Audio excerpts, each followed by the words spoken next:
ടെൻഷനുകൾ വളരെ പെട്ടെന്ന് മാറാനുള്ള നല്ല ഒരു മരുന്നുണ്ട്, ഒരു ആത്മീയമായ മരുന്ന്. ഇൻഷാ അല്ലാഹ് നിങ്ങളൊന്ന് കേട്ടു നോക്ക്, എല്ലാവർക്കും ചെയ്യാൻ പറ്റും. അസ്സലാമു അലൈക്കും വറഹ്മത്തുള്ളാഹി. നമുക്ക് പലജാതി ടെൻഷനുകളാണ്, പല വ്യത്യസ്തമായ ടെൻഷനുകൾ. കിട്ടിയ ശമ്പളം തികയുമോ, മക്കൾ വഴിതെറ്റി പോകുമോ, ഇങ്ങനെ പല ആദികളും ടെൻഷനുകളും ഉണ്ടാകുമ്പോൾ എല്ലാവർക്കും ചെറുതും വലുതുമായിട്ടുണ്ടാകും. അടുത്ത മാസം വലിയ ചെലവുകൾ വരുന്നുണ്ട്, റബ്ബേ എവിടുന്ന പൈസ ഉണ്ടാക്കുക, ടെൻഷനാണ്. ഇന്ന് ഞാൻ അതിന് നല്ലൊരു മാർഗം പറഞ്ഞു തരട്ടെ. ഞാൻ പറയല്ല, മുത്തുനബി പറഞ്ഞ മാർഗമാണ്. അതുകൊണ്ട് ധൈര്യമായി ചെയ്യാം, ഒരു സംശയവുമാണ്. നിങ്ങൾ സുബ്ഹിക്ക് നിസ്കരിക്കാറില്ലേ? സുബ്ഹി നിസ്കരിക്കാൻ എഴുന്നേൽക്കാറില്ലേ? എന്നാൽ സുബ്ഹി നിസ്കരിക്കാൻ എഴുന്നേറ്റിട്ട് സുബ്ഹി നിസ്കരിക്കുന്നതിന് മുൻപ് നിങ്ങൾ 2 റക്അത്ത് സുന്നത്ത് നിസ്കരിക്കണം.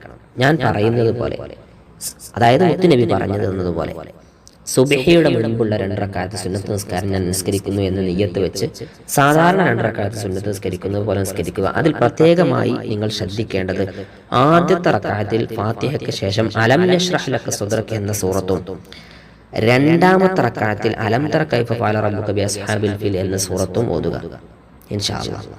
എന്നിട്ട് അള്ളാഹുവിനോട് ആത്മാർത്ഥമായി ദുആ ചെയ്യുക. അള്ളാഹു നമ്മുടെ ടെൻഷനുകളൊക്കെ മാറ്റിത്തരും, മാറ്റിത്തരട്ടെ.